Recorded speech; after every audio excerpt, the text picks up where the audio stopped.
nhâm mình đi còn áo chu lần cái nhâm áo chu ấy nè bà ăn nhâm mình đang áo chu non từ 2 tầng mới khai thở bát tại bà nhâm theo một chu ọt bàn thử ấy được à đạt ơi đạt đạt mày đạt ơi tay còn áo theo một áo chu thế thì lên mùi ná lên mọt đom nè dạ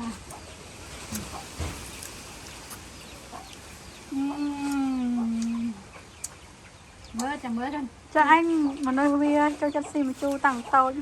mạch với chu một vi ạ ngay nha chu ba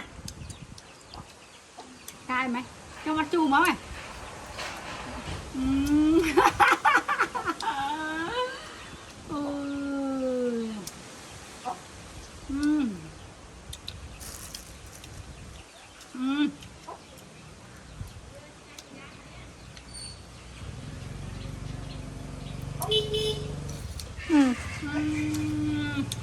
đồng mình nữ ấy chưa chắc chu không ngay ạ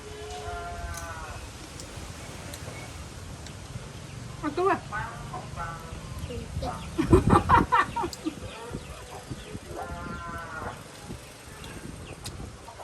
cầm chun ra ấy ghê 200 phải về